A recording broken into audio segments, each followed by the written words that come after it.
On July 17th, China suspended talks over arms control and nuclear proliferation with the U.S. in protest against arms sales to Taiwan.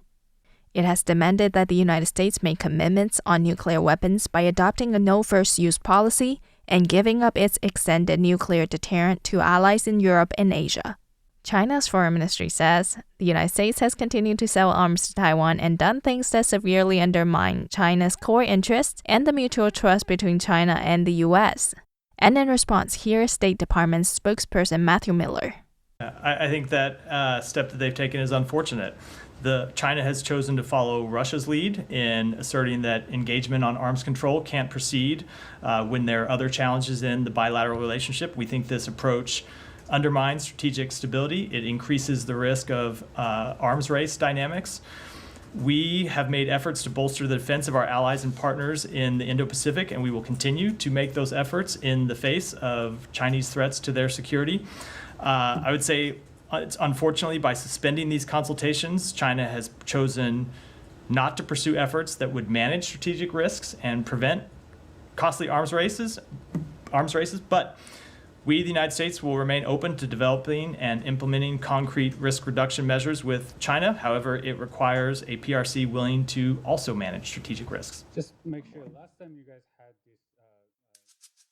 That day was also the 873rd day of Russia's brutal invasion of Ukraine that has cost tens of thousands of lives.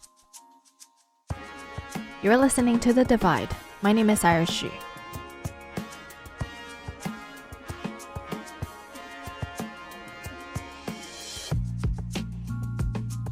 Ukraine and Taiwan, despite our distinct geographical and cultural differences, share so many similarities in our geopolitical situations.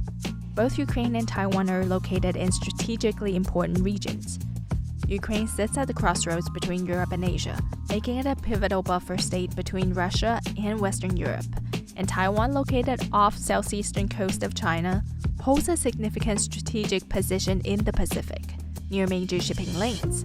And in 2014, Russia occupied and annexed Crimea from Ukraine. And in February 2022, Russia launched a full-scale invasion of Ukraine and began occupying more of the country, starting the biggest conflict in Europe since World War II. And in Taiwan, people regularly observe China flying warplanes and drones near the island, heightening tensions in the region.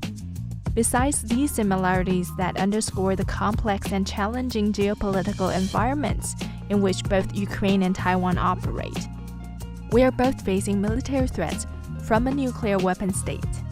Nuclear weapons are the most dangerous weapons on Earth. One can destroy a whole city, potentially killing millions and jeopardizing the natural environment and lives of future generations through its long-term catastrophic effects. But it can also be used as a form of deterrence and defense. Many believe that when a state possesses nuclear warheads, it can deter potential aggressors by threatening massive retaliation in response to an attack, using a force greater than that originally employed by the aggressor. While there are also questions as to whether nuclear deterrence is efficient, effective, just, or ethical or not, many in Ukraine and Taiwan are looking back to the two countries' disarmament history and thinking whether having the nuclear deterrence option would have enhanced the country's security. But is it that simple? To really understand the past of Ukraine's disarmament, I reached out to the author of the book Inheriting the Bomb: The Collapse of the USSR and the Nuclear Disarmament of Ukraine. My name is Mariana Budjeryn. I'm a senior research associate with the Harvard Kennedy School Belfer Center and their project on managing the atom, which is a nuclear policy hub here at Harvard. My research has been focused on Ukraine's nuclear history and history of Ukraine's nuclear disarmament after the collapse of the Soviet Union. I also research issues pertaining to the consequences of the ongoing war in Ukraine on the global nuclear order. Ukraine inherited a substantial nuclear arsenal after the collapse of the Soviet Union in 1991, making it the third largest nuclear arsenal in the world at the time. But in 1994, Ukraine chose to sign on to the Treaty on the Non-Proliferation of Nuclear Weapons, or NPT, as a non-nuclear weapon state, and proceeded to transfer its nuclear warheads to Russia And today, many people are questioning whether Ukraine's decision back then to surrender its part of the nuclear arsenal was the right decision or not. And Dr. Mariana Budjeryn's book, Inheriting the Bomb, The Collapse of the USSR and the Nuclear Disarmament of Ukraine, talks about why Ukraine ultimately chose the path of nuclear disarmament. So the book actually does not primarily focus on the issue of whether the Ukraine's decision was the correct one or not. I certainly have my own opinions about that, but I would very much like for the reader to make their own conclusions based on the history, which I tried to reconstruct as faithfully as possible, given the sources that I have.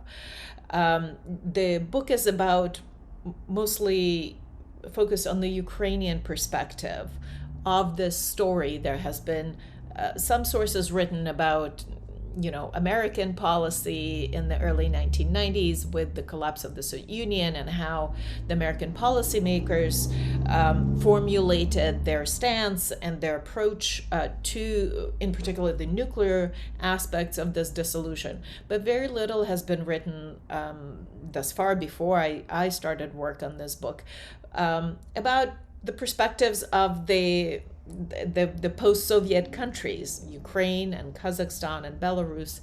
And this was one of the things that I wanted to remedy with this book.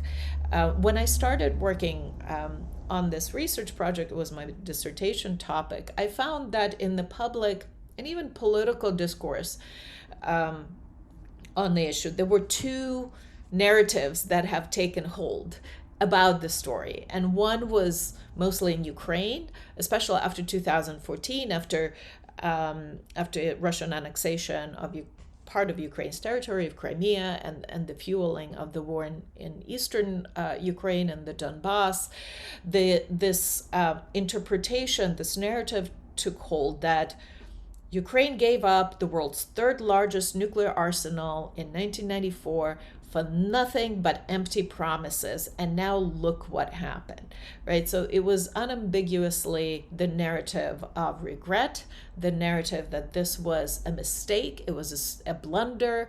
A lot of people suggested or like to suggest that, Ukrainian leaders at the time were naive, or even treasonous, and made such big mistakes that Ukraine is paying a very dear price for today. The other narrative, mostly prevalent in the United States, and I can't even quite call it a narrative per se, because by the time I started researching this project, and by the time 2014 rolled in, when the issue gained some public awareness, this was a very marginal, Ukraine's nuclear disarmament was a very marginal episode of the global nuclear history, and very few people even remembered what had happened. But amongst even the people who were engaged in these decisions and who remember this story or who were a part of the story, the narrative was, well, these were not Ukrainian weapons to give up in the first place. They were Soviet weapons, maybe even Russian weapons that were stranded outside of the Russian territory, just happened to be in Ukraine because of this Soviet dissolution, that Ukraine did not have control over these weapons, operational control, couldn't use them as properly as a deterrent. And so it was a non-issue, and that Ukraine was not in any shape or form or in any state to hold on to these weapons, right? So the outcome of disarmament was overdetermined. And as I progressed through the research of this book, I realized that the history, the actual history, is a lot more complicated than either one of these narratives suggests. And that the truth, as much as we're capable of accessing it, is somewhere in the middle. That Ukraine indeed did not have control over these weapons and would have had to invest quite significantly into the missing links of an indigenous nuclear weapons program. It would have had to build up nuclear fuel capacity that it lacked at the time. But at the same time, Ukraine did have options, and it did have agency, right? It didn't have a fully fledged nuclear deterrent that it inherited, but it had what I like to call a very generous proliferator starter package, right? It had a lot of elements already in place, and it had the know-how and expertise because Ukraine was part and parcel of the Soviet Union, and as such, it was part and parcel of the Soviet nuclear bomb project. It had scientists who had clearances, in the Soviet bomb project. It had physicists that knew how to make it. If there was a political will to pursue a program, Ukraine would have been well positioned to do that. But in the end, Ukraine made a decision not to pursue this option for a variety of reasons that I discuss in the book.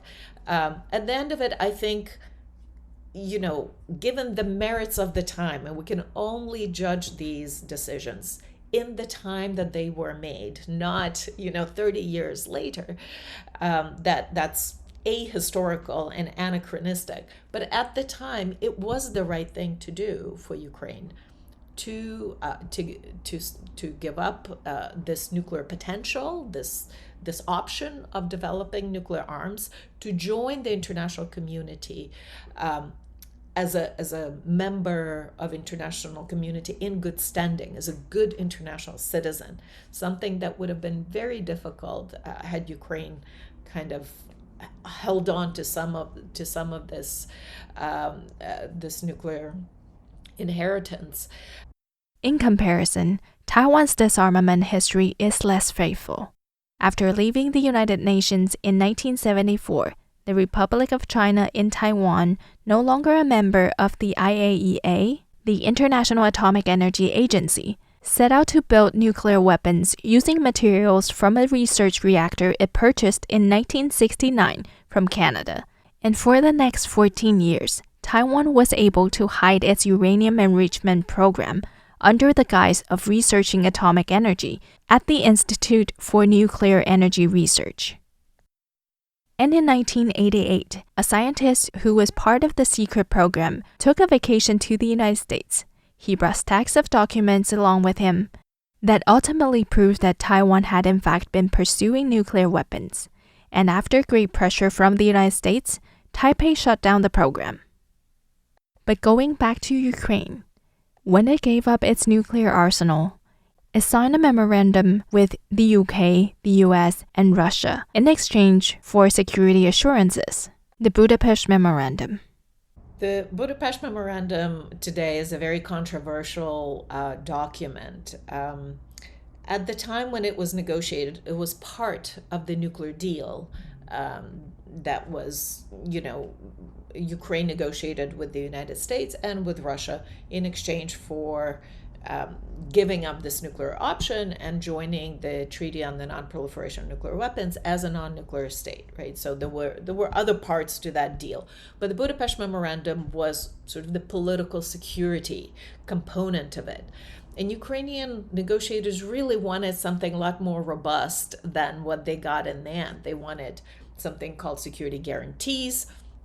They wanted them in a legally binding form, in a treaty format, but that proved and they really put up, an effort, a very earnest effort to get more than in the end the Budapest Memorandum yielded. But Ukraine, again, had very little leverage at the time. It was a very young country, only 3 years old, sitting across the negotiating table with the United States and Russia, two major nuclear states. So there's a limit to what you can achieve. I think it is commendable of Ukrainian leaders and diplomats at the time that at least they got that, because the alternative was not getting more. Alternative was probably getting nothing at all. And so the Budapest Memorandum became this compromise document between what Ukraine wanted and what Ukraine was able to get.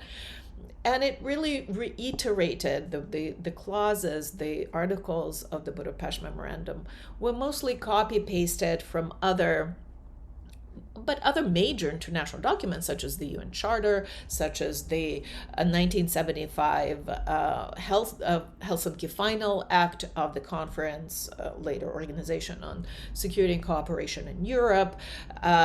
It was really a political recognition of Ukraine's legitimate security concerns, including, its territorial integrity, and a sort of a blank check that the United States has written out and said, all right, we won't let you stand alone when you come under threat.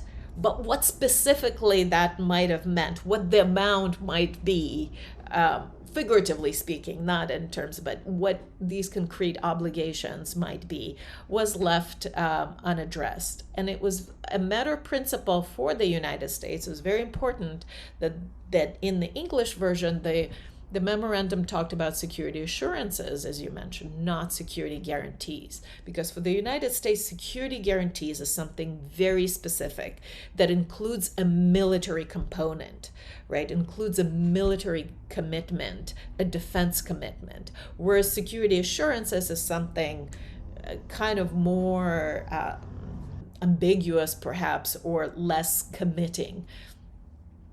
To reassure, a partner and ally. Now, my argument has been that since the signature of the Budapest Memorandum in 1994, Ukraine could have made a greater effort to operationalize it. Whatever it says, whether it's guarantees or assurances, we know that in international relations, these documents by themselves, they have a limited purchase. They have a limited effect. You really have to work to fill them with meaning, to fill them with consequence, to operationalize them. And so Ukraine perhaps did not, was a little complacent. It had something that said in Ukrainian translation, and in Russian, by the way, security guarantees. And, they're like, well, here's a document with security guarantees, and they shelved it for 20 years. Instead of using it maybe as a framework to develop the kind of security and defense cooperation with the signatories that it might have thought were to pursue, such as the United States and the United Kingdom. And that is something that might be relevant for the Taiwanese context, where there's certainly an issue of what is in writing and what is being pledged that might not be sufficient to reassure an ally, but there's also an issue of decades of tradition of military and defense cooperation, of arms technology transfers and arms purchases and coordination between defense agencies that is at least as important as what is written on a piece of paper. And so when 2014 rolled around and Russia annexed part of Ukraine's territory and started a war in eastern Ukraine, Ukrainians sort of pulled out this document and said, look, we have a Budapest Memorandum, and, does it mean anything? And at that point, it was really the other signatories, the United States specifically, but also the United Kingdom, that chose to make very little out of it. They sidelined this document for, a combination of reasons, I suppose. But they too, at that point, could have chosen to make more out of it. At the very least, to kind of frame, to bracket the military assistance that they were providing between 2014 and 2022. It wasn't a ton. It wasn't a lot of the assistance, maybe $2 billion in 8 years, which sounds like a lot, but actually that's what, for instance, Israel gets in 1 year from the United States. They could have couched it as fulfilling commitments under Budapest Memorandum, and that would have imbued that document with more significance, right? And I think it would have been also a positive development for the global non-proliferation regime, because as it stands now, with the way first Ukrainians and then Western partners sort of chose to neglect the Budapest Memorandum, there really isn't anything that the document does other than serves as an example of something that didn't work out. Thank you for listening to The Divide. This episode is produced by Radio Taiwan International.